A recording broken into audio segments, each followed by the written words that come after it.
और हम जब बच्चा रोता है तो गोद में लेके ओ चुप हो जा, चुप हो जा, चुप हो जा, लेकिन हम जानते ही नहीं है कि वो रो क्यों रहा है, उसे किस कष्ट के कारण वो रो रहा है, क्योंकि हम जान भी नहीं पाते। इतना आसान नहीं होता है। हाँ, भूख प्यास से रोता है, समझ में आ जाता है, लेकिन कोई मच्छर ने काट लिया, किसी खटमल ने काट लिया, कोई पलंग पे पड़ा हुआ कोई बाल या तिनका चुभ गया शरीर में। शरीर बड़ा कोमल होता है, बहुत ध्यान रखना पड़ता है। जब बालक पैदा होता है, नवजात शिशु का, तो उसे कुछ भी कष्ट हो रहा है, जो कपड़े आपने पहनाए वो वस्त्र ही यदि उसको चुभ रहे हो, हम उसका भी बारे में सोच नहीं सकते हैं। तो ऐसी दशा होती है मनुष्य की गति गर्भ में और गर्भ से निकलने के बाद। ध्यान देना है सभी माता पिताओं को, जो माता पिता बनने वाले हैं, उन सारी स्त्रियों को जिन्होंने गर्भ धारण किया है या गर्भ धारण होने वाला है, उन्हें सबको ध्यानपूर्वक इस अध्याय को सुनना है। हम सब का जन्म कैसे हुआ, हम सब जब माता के गर्भ में आए तो गर्भ में आने के बाद कौन कौन से सुख और दुखों से हम झुलसे हैं।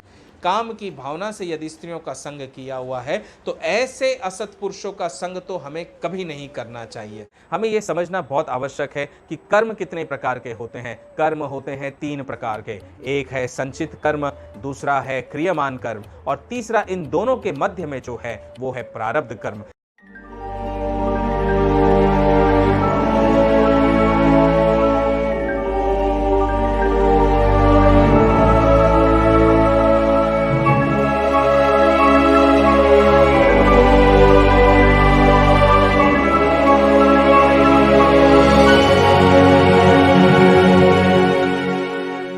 राधे राधे, जय श्री राम। भागवत पुराण शुक सुधा सागर के तृतीय स्कंद के 31वें अध्याय में आप सबका स्वागत है। 31वें अध्याय का शीर्षक है मनुष्य योनि को प्राप्त हुए जीव की गति का वर्णन। अब मनुष्य योनि में जब जीव जन्म लेता है तो उसकी गति कैसे होती है, गर्भावस्था में जब जीव होता है तो उसकी गति क्या होती है, वही भगवान कपिल देव अपनी माता देवहूति को इस बारे में ज्ञान दे रहे हैं। आइए समझते हैं भगवान क्या कहते हैं।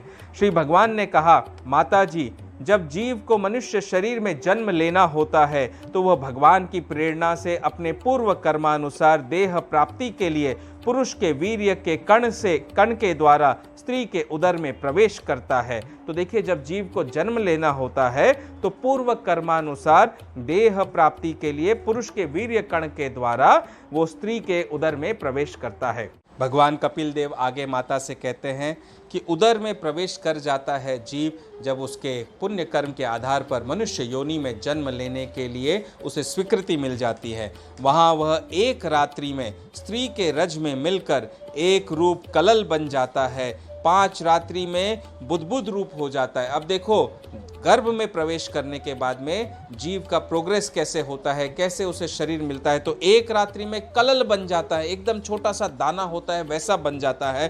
5 रात्रि में बुद्बुद रूप हो जाता है, बुद्बुद यानी एकदम बुदबुदे के जैसा 5 रात्रि में बन जाता है। 10 दिन में बेर के समान कुछ कठिन हो जाता है। बेर जानते हैं ना, खाने वाला, इतना सा साइज होता है उसका। तो 10 दिन में इतना छोटा सा साइज बेर के जैसा एक शिवलिंग के आकार का समझ लो, ऐसा हो जाता है, वैसा शेप हो जाता है। और उसके बाद मांसपेशी अथवा अंडज प्राणियों में अंडे के रूप में परिणित हो जाता है। 1 महीने में उसके सिर निकल आता है, 1 महीने में उसी बेर के दाने से सिर निकलता है। गर्भ में हर जीव की उत्पत्ति ऐसे ही हुई है। 2 मास में यानी 2 महीने में हाथ पांव आदि अंगों का विभाग हो जाता है और 3 मास में नख, रोम, अस्थि, चर्म, स्त्री पुरुष के चिन्ह तथा अन्य छिद्र उत्पन्न हो जाते हैं। हम जानते हैं हमारे पूरे शरीर में कितने छिद्र हैं, तो ये सारे के सारे छिद्र उत्पन्न हो जाते हैं 3 महीने में। स्त्री और पुरुष के चिन्ह उत्पन्न हो जाते हैं, हड्डी है, मांस है, मांसपेशियां हैं, ये सब कुछ 3 महीने के अंदर गर्भ में उस जीव के शरीर में आ जाता है। 4 मास में 4 महीने में उसमें मांसादि 7 धातुएं पैदा हो जाती हैं। 5वें महीने में भूख प्यास लगने लगती है। अब जब इतना शरीर निर्माण हो जाता है तो 5वें महीने से भूख और प्यास लगने लगती है। वो इस प्रकृति का गुण है, क्योंकि इस प्रकृति में, इस सृष्टि में जो जन्म लेता है तो भूख प्यास तो स्वाभाविक है। 5वें महीने में भूख प्यास लगने लगती है और छठे मास में झिल्ली से लिपट कर वह दाहिनी कोख में घूमने लगता है। झिल्ली, अब माता का जो वुम्ब होता है, गर्भ होता है, उसमें वो थैली होती है ना, उस थैली में वो लिपट कर दाहिनी कोख में घूमने लगता है। उस समय माता के खाए हुए अन्न जल आदि से, अब ध्यान देना है सभी माता पिताओं को, जो माता पिता बनने वाले हैं, उन सारी स्त्रियों को जिन्होंने गर्भ धारण किया है या गर्भ धारण होने वाला है, उन्हें सबको ध्यानपूर्वक इस अध्याय को सुनना है, क्योंकि इसमें आपको 9 महीने 10 महीने आपके बच्चे के जन्म लेने तक कैसे भाव में रहना है, कौन कौन से कार्य करने हैं, कौन से नहीं करने हैं, वो सब कुछ भागवत में कहा है। उसे ध्यानपूर्वक सुनिए और समझिए।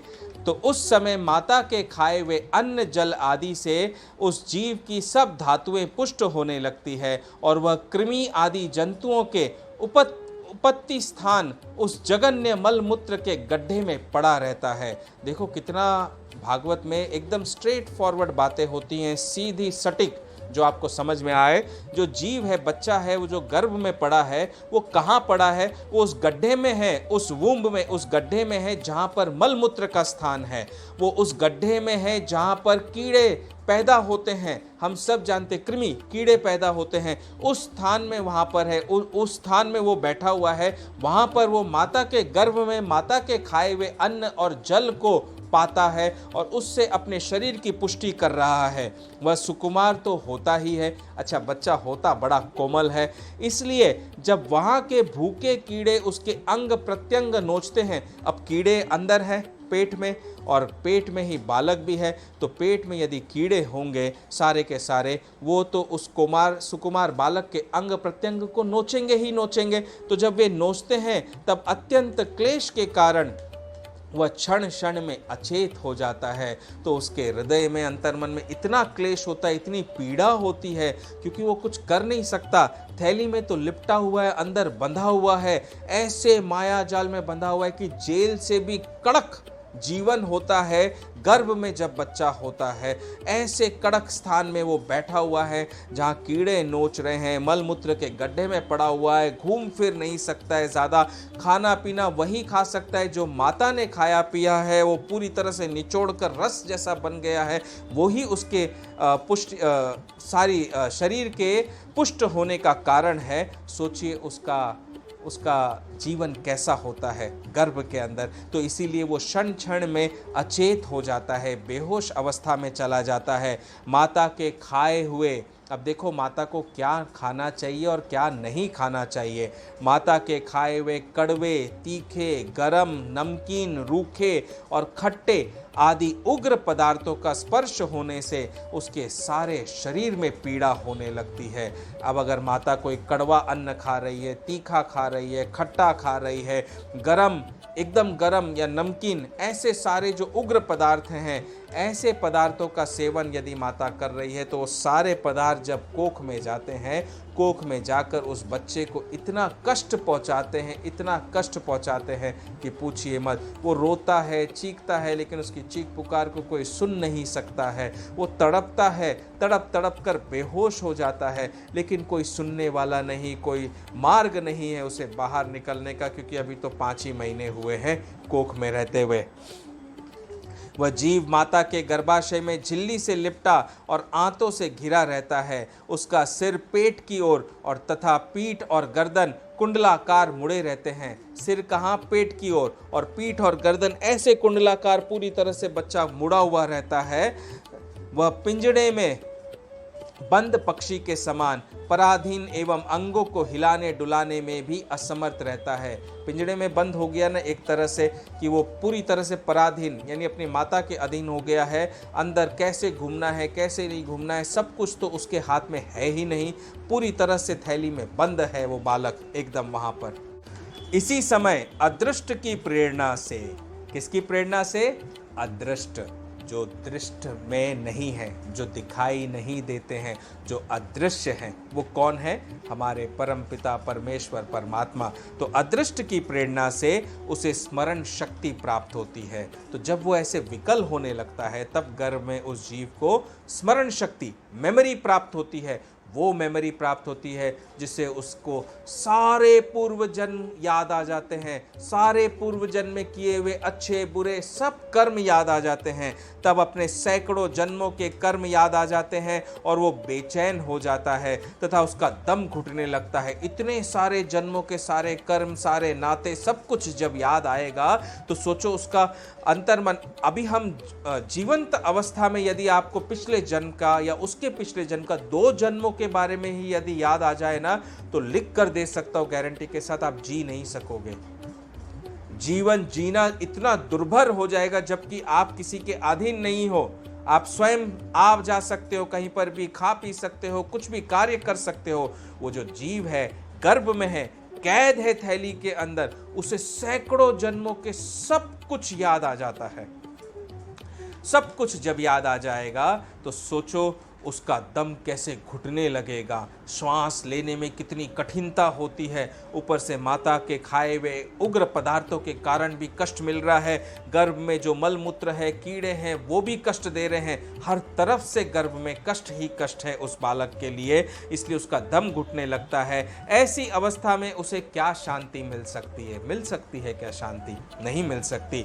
7वां महीना आरंभ होने पर उसमें ज्ञान शक्ति का भी उन्मेष हो जाता है। जब 7वां महीना आता है तब नॉलेज, ज्ञान शक्ति उसमें आती है। परंतु प्रसूति वायु से चलायमान रहने के कारण वह उसी उदर में उत्पन्न हुए विष्ठा के कीड़ों के समान एक स्थान पर नहीं रह सकता। तब सप्त धातुमय स्थूल शरीर से बंधा हुआ वह देहात्मदर्शी जीव अत्यंत भयभीत होकर दीन वाणी से कृपा याचना करता हुआ हाथ जोड़कर उस प्रभु की स्तुति करता है, उस प्रभु का स्मरण करता है जिसने उसे माता के गर्भ में डाला है। तभी तो कहते हैं इतना आसान नहीं है मनुष्य योनि प्राप्त करना, और मनुष्य योनि प्राप्त करने के बाद में हम सब कुछ भूलकर बुरे मार्ग पर चले जाते हैं, बुरे रास्ते पर चले जाते हैं, गलत कर्म करते हैं, हम सब कुछ भूल जाते हैं और फिर इसी 84 लाख योनियों के जन्म मृत्यु के चक्कर में भटकते रहते हैं। कहाँ शांति मिलेगी? कैसे आप यहाँ से निकल पाओगे? निकलने का मार्ग आपको जो दिखाता है, जो बताना चाहता है, जो समझाना चाहता है, उसे भी आप नहीं समझना चाहते हैं तो कैसे होगा? तो जीव जब 7वें महीने में ज्ञान उसमें आ जाता है तब देखिए वो भगवान से प्रार्थना करता है। और ये प्रार्थना जीव नहीं, हम सब ने की है जब हम माता के गर्भ में रहे हैं। हम में से हर जीव ने, जिसने मनुष्य योनि में जन्म लिया है, उसने सब ने माता के गर्भ में रहते समय भगवान से, अपने परमपिता परमेश्वर से, अपने जीवन दाता से ये प्रार्थना की है। इसे सुनिए ध्यानपूर्वक कि जीव कौन सी प्रार्थना करता है। जीव कहता है, मैं बड़ा अधम हूँ। अधम यानी बड़ा ही नीच प्राणी हूँ।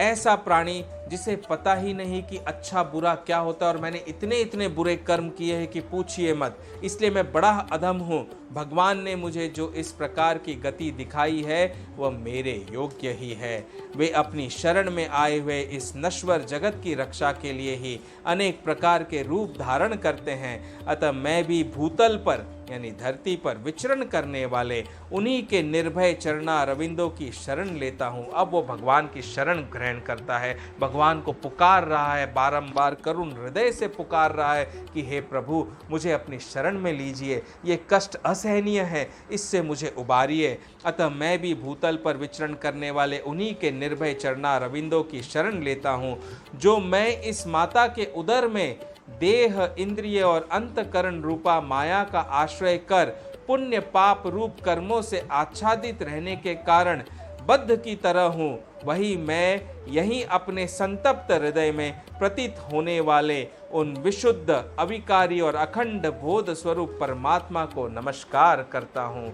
तो देखो कैसे उसने अपनी पूरी दशा का विवरण किया है यहाँ पर कि पाप पुण्य रूप के कारण जो ये शरीर प्राप्त हुआ है और माता के गर्भ में मैं रह रहा हूँ, इतने कष्ट जो पा रहा हूँ, वही मैं जीव आप परमात्मा की शरण ग्रहण कर रहा हूँ और आपको नमस्कार करता हूँ। मैं वस्तुतः शरीर आदि से रहित होने पर भी देखने में 5 भौतिक शरीर से समृद्ध हूँ और इसलिए इंद्रिय, गुण, शब्दादि, विषय और चिदाभास रूप जान पड़ता हूँ। अतः इस शरीर आदि के आवरण से जिनकी महिमा कुंठित नहीं हुई है, उन प्रकृति और पुरुष के नियंता, सर्वज्ञ, विद्या शक्ति संपन्न परम पुरुष की मैं वंदना करता हूँ। देखो जीव तो पंच भौतिक शरीर में बंध गया, इस सृष्टि में बंध गया अपने पाप पुण्य कर्म के आधार पर, तो वो कहता है कि मैं तो इन सब में बंधा हुआ हूँ, इसलिए इंद्रिय, गुण, शब्दादि, विषय सब में जान पड़ता हूँ, सारे रूपों में जान पड़ता हूँ। लेकिन जो इन सारे रूपों से अलग है, उन परमात्मा को, उन शरीर आदि के आवरण से जिनकी महिमा कुंठित नहीं हुई है, उन प्रकृति और पुरुष के नियंता सर्वज्ञ को, परम पुरुष को मैं वंदना करता हूँ, नमन करता हूँ। उन्हीं की माया से अपने स्वरूप की स्मृति नष्ट हो जाने के कारण ये जीव अनेक प्रकार के सत्वादि गुण और कर्म के बंधन से युक्त इस संसार मार्ग में तरह तरह के कष्ट झेलता हुआ भटकता रहता है। देखो प्रभु मायापति हैं, मायापति की माया ही है जो हमें सब कुछ भुला देती है और ऐसी भरमा देती है कि हम यहीं पर रहते हुए ऐसे ऐसे कर्म करते हैं कि हमारा भटकना यहीं रह जाता है, हम यहाँ से बाहर निकल ही नहीं पाते हैं, इसी पिंजड़े में कैद हो जाते हैं। अतः उन परम पुरुष परमात्मा की कृपा के बिना और किस युक्ति से इसे अपने स्वरूप का ज्ञान हो सकता है। बिना परमात्मा की कृपा के तो हमें अपने स्वरूप का ज्ञान नहीं हो सकता है ना। इस कौस्तुभ मणि को भी अपने स्वरूप का ज्ञान होने में कितने वर्ष लग गए, सोचिए। आप कथा सुनेंगे तब आप जान पाएंगे। तुलसीदास जी को देखिए, 63-65 वर्ष की आयु तक उन्हें ज्ञात ही नहीं था कि वे स्वयं वाल्मीकि जी हैं, जिन्हें भगवान ने संसार में भेजा है रामायण की दोबारा रचना, काव्य रचना करने के लिए। वे भी माया से भरमा गए। बड़े से बड़े संत होते हैं, ज्ञानी होते हैं, सब माया के चपेट में आते हैं। जब तक प्रभु की कृपा नहीं होगी तब तक कोई माया से बाहर निकल नहीं पाता है, इसलिए उनकी शरण ग्रहण करना अति आवश्यक है। तो वो जीव जो गर्भ में है, देखो भगवान की इसलिए तो ऐसे प्रार्थना कह रहा है, वो कह रहा है मुझे जो ये त्रैलोकिक ज्ञान हुआ है यह भी उनके सिवा और किसने दिया। अब त्रैलोकिक ज्ञान क्यों कहा गया है? क्योंकि गर्भ में रहने वाले जीव को सारे पूर्व के सैकड़ों जन्मों का ज्ञान मिल गया। अभी जो जन्म उसका है, स्थिति है, वो उसे ज्ञात है। आगे जो आने वाला जन्म है वो उसे ज्ञात है। उसे सारे त्रैलोक्य का ज्ञान है, क्योंकि स्थावर जंगम समस्त प्राणियों में एकमात्र वे ही तो अंतर्यामी रूप अंश से विद्यमान है। अतः जीव रूप कर्म जनित पदवी का अनुवर्तन करने वाले हम अपने त्रिविध तापों की शांति के लिए उन्हीं का भजन करते हैं। हे भगवान, ये देहधारी जीव दूसरी देह के उदर के भीतर मल मूत्र और रुधिर के कुएं में घिरा हुआ है। देखो देहधारी जीव है ना, क्योंकि वो देह धारण करने वाला है, उसका शरीर बन रहा है माता के गर्भ में।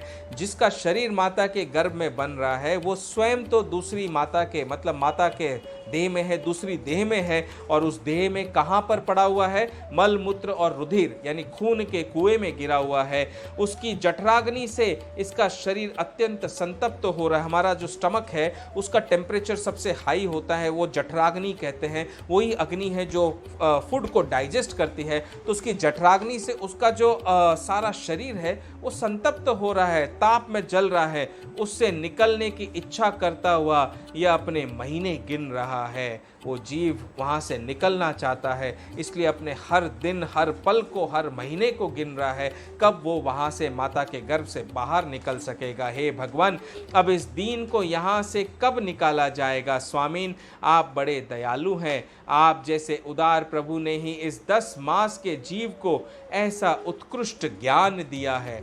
10 महीने का जीव 7वें महीने में ज्ञान आ जाता है। 7वें महीने के जीव को इतना त्रैलोक्य का ज्ञान हो जाता है, पूर्व जन्म की सारी यादें आ जाती हैं, अच्छा बुरा सारा ज्ञान प्राप्त रहता है। तो वो वही कह रहा है कि 10 महीने के जीव को आपने इतना बड़ा ज्ञान दिया है।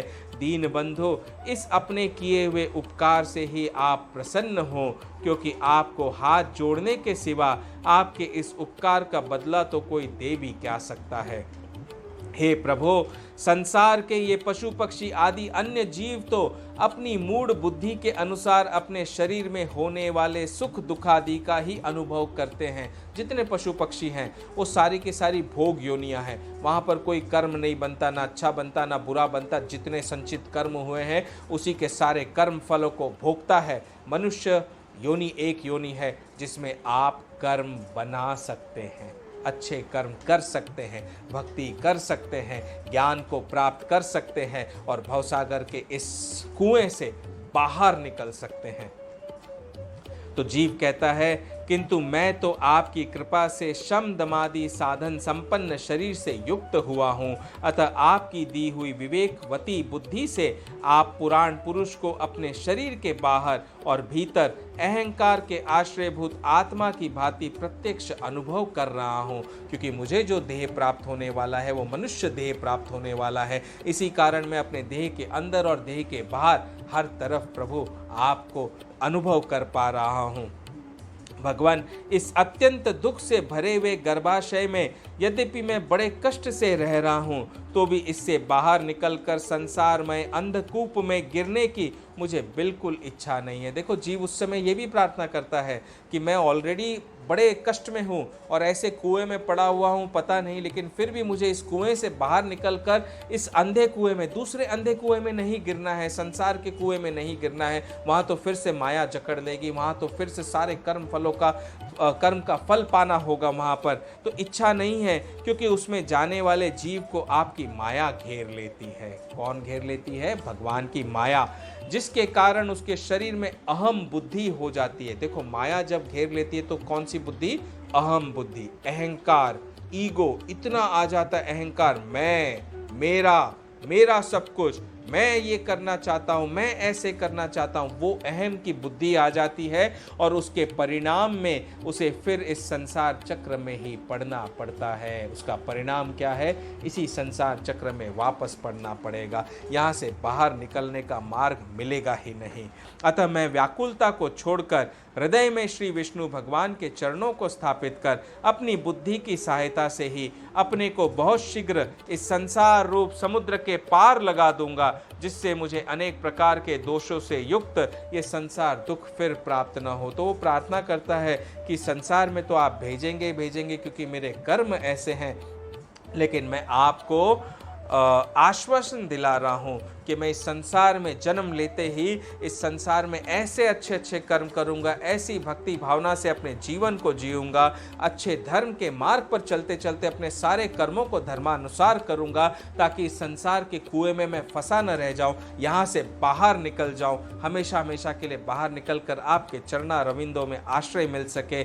ऐसा संसार में फिर से मुझे ये दुख की घड़ी प्राप्त न हो। ऐसी प्रार्थना वो गर्भ में रहता हुआ जो बालक है वो करता है। वो बारंबार भगवान से निवेदन करता है। हमने सबने भगवान से निवेदन किया कि हमें बाहर भेजिए, इस कुएं में हम नहीं रह सकते हैं, इस गर्भाशय में हम नहीं रह सकते हैं, यहाँ बड़ी यातना है, बड़े कष्ट है। अच्छा, इसके साथ साथ सैकड़ों पूर्व जन्मों की भी याद है, तो उन सारे सैकड़ों पूर्व जन्म के बुरे कर्म के कारण जब जब नरक लोक में यातनाएं भोगी है, वो सारी यातनाएं भी याद है। तो प्रभु इस स्मरण शक्ति से बाहर निकालिए, ताकि हम अच्छे कर्म करूंगा, मैं कभी भी कोई गलत मार्ग पर नहीं जाऊंगा, किसी को हानि नहीं पहुंचाऊंगा, किसी को कष्ट नहीं पहुंचाऊंगा। बस मुझ पर कृपा करके मुझे जन्म दीजिए, ताकि मैं वापस आपके आश्रय में रहता हुआ, अच्छे कर्म करता हुआ आपकी शरण को प्राप्त कर सकूं। इतनी विनती गर्भ में रहने वाला बालक करता है।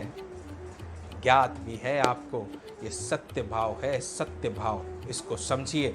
और नहीं समझ में आता है तो अभिमन्यु की कथा को भी सुनिए। अभिमन्यु ने माता के गर्भ में सारी रणनीति जान ली थी कि चक्रव्यूह को भेदन कैसे किया जाता है। अब देखिए आगे भगवान कपिल देव एक गर्भवती माता के लिए कौन सा ज्ञान दे रहे हैं, अपनी देवहूति माता को बता रहे हैं। कपिल देव जी कहते हैं, माता, वह 10 महीने का जीव गर्भ में ही जब इस प्रकार विवेक संपन्न होकर, विवेक से परिपूर्ण होकर भगवान की स्तुति करता है तब उस अधोमुख बालक को प्रसव काल की जो वायु होती है हमारे अंदर, वो तत्काल बाहर आने के लिए ढकेलती है, बच्चे को बाहर ढकेलती है। उसके सहसा ठेलने पर वह बालक अत्यंत व्याकुल हो नीचे सिर करके बड़े कष्ट से बाहर निकलता है। उस समय उसके श्वास की गति रुक जाती है। जब वो बाहर निकलता है उस समय कुछ पल के लिए उसकी श्वास की गति रुक जाती है। क्यों रुकती है? ताकि जो पूर्व स्मृति है सारी की सारी वो नष्ट हो जाए। कुछ पल के लिए वो श्वास की गति रुकती है और पूर्व स्मृति नष्ट हो जाती है। पृथ्वी पर माता के रुधिर और मूत्र में पड़ा हुआ वह बालक विष्ठा के कीड़े के समान छटपटाता है। उसका गर्भवास का सारा ज्ञान नष्ट हो जाता है और वह विपरीत गति यानी देहाभिमान रूप अज्ञान दशा को प्राप्त होकर बार बार जोर जोर से रोता है।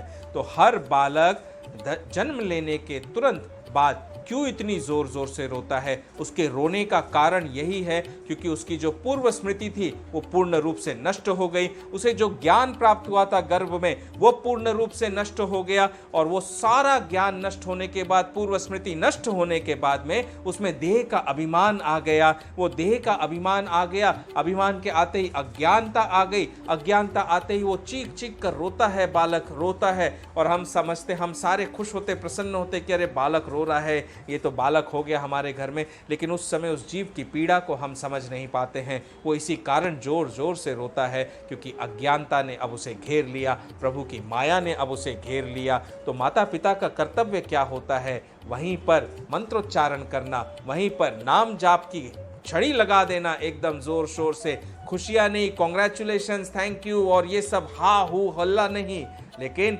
राधा राधा राधा राधा राधा राधा राधा राधा, कृष्णा कृष्णा कृष्णा कृष्णा कृष्णा कृष्णा कृष्णा कृष्णा, हरे कृष्ण कृष्ण कृष्ण हरे हरे, हरे राम राम राम हरे हरे, हरे कृष्ण कृष्ण कृष्ण हरे हरे, हरे राम राम राम हरे हरे। सोचिए, बच्चा जैसे ही गर्भ से बाहर निकलता है, जोर से उसके रोने की आवाज़ आती है, वहाँ पर हरे राम हरे कृष्ण का मंत्र आप गाइए, जोर जोर से गाइए। हर कोई उसे अपनी गोद में लेते समय केवल नाम जाप करता रहे। उस जीव को कितनी शांति प्राप्त होगी, उसका जो विचलित मन है वो कितना शांत होगा। आप सोचिए, विचार करिए और ऐसे ही करिएगा ज़रूर, क्योंकि जब उस जीव के इर्द गिर्द भगवान की भक्ति गूंजती है, अच्छी वाणी गूंजती है, साधु संतों का संग होता है, अपने गुरु का संग होता है, तब माया और अज्ञान का जो प्रभाव है वो कम होने लगता है। अब भगवान कह रहे हैं, जब बच्चा रोता है तो जो लोग उसका अभिप्राय नहीं समझ पाते, देखिए क्या होता है। फिर जो लोग उसका अभिप्राय नहीं समझ सकते, उनके द्वारा उसका पालन पोषण होता है, क्योंकि पालन पोषण कौन करते हैं? माता पिता करेंगे, परिवारजन करेंगे। ऐसी अवस्था में उसे जो प्रतिकूलता प्राप्त होती है उसका निषेध करने की शक्ति भी उसमें नहीं होती। अब बालक पैदा हो गया, पैदा होने के बाद में जो लोग उसका पालन पोषण कर रहे हैं वो उसके अधीन हो गया है। उसमें उसे जो पहनाया जाता है वो पहनेगा, जो खिलाया जाता है वो खाएगा, जैसे रखा जाता है वैसे ही रहेगा। उसमें तो इन सब बातों का निषेध करने की शक्ति भी नहीं रहती, यानी मना करने की शक्ति भी नहीं होती। मैं ये नहीं खाऊंगा, ये नहीं पहनूंगा, ये नहीं करूंगा। हम बड़े होते तुरंत बोलने लग जाते हैं माता पिता को, ये नहीं खाऊंगा, ये नहीं पहनूंगा, इधर नहीं जाऊंगा, ऐसा नहीं करूंगा। लेकिन जब बाल्य अवस्था में थे तो वो शक्ति थी क्या? नहीं थी। जब उस जीव को शिशु अवस्था में मैली कुचैली खाट पर सुला दिया जाता है, जिसमें खटमल आदि स्वेदज जीव चिपटे रहते हैं, तब उसमें शरीर को खुजलाने, उठाने अथवा करवट बदलने की भी सामर्थ्य न होने के कारण वो बड़ा कष्ट पाता है। देखो, भगवान मनुष्य योनि की गति बता रहे हैं कि जीव की गति कैसे होती है। पहली गति गर्भावस्था में आपने देख ली, दूसरी गति गर्भावस्था से बाहर निकलने के बाद में देखो उस जीव की अवस्था क्या होती है। ऐसे पलंग पर यदि सोया हुआ है जहाँ पर खटमल है, स्वेदज जीव उन्हें कहते हैं जो पसीने से उत्पन्न होते हैं, तो पसीने से उत्पन्न होने वाला खटमल है। अब खटमल उसे काटेगा तो उसे शरीर में खुजली होगी और डंक जैसा लगेगा, तो वो खुजला भी नहीं सकता, अपने शरीर को कुछ भी नहीं कर सकता, ऐसा पराधीन हो जाता है मनुष्य पूर्ण रूप से। उसकी त्वचा बड़ी कोमल होती है, उसे डांस, मच्छर और खटमल आदि उसी प्रकार काटते रहते हैं जैसे बड़े कीड़े को छोटे कीड़े। इस समय उसका गर्भावस्था का सारा ज्ञान जाता रहता है, सिवा रोने के वह कुछ नहीं कर सकता है। और हम जब बच्चा रोता है तो गोद में लेके ओ चुप हो जा, चुप हो जा, चुप हो जा, लेकिन हम जानते ही नहीं है कि वो रो क्यों रहा है, उसे किस कष्ट के कारण वो रो रहा है, क्योंकि हम जान भी नहीं पाते, इतना आसान नहीं होता है। हाँ, भूख प्यास से रोता है, समझ में आ जाता है, लेकिन कोई मच्छर ने काट लिया, किसी खटमल ने काट लिया, कोई पलंग पे पड़ा हुआ कोई बाल या तिनका चुभ गया शरीर में, शरीर बड़ा कोमल होता है, बहुत ध्यान रखना पड़ता है। जब बालक पैदा होता है, नवजात शिशु का, तो उसे कुछ भी कष्ट हो रहा है, जो कपड़े आपने पहनाए वो वस्त्र ही यदि उसको चुभ रहे हो, हम उसका भी बारे में सोच नहीं सकते हैं। तो ऐसी दशा होती है मनुष्य की गति गर्भ में और गर्भ से निकलने के बाद।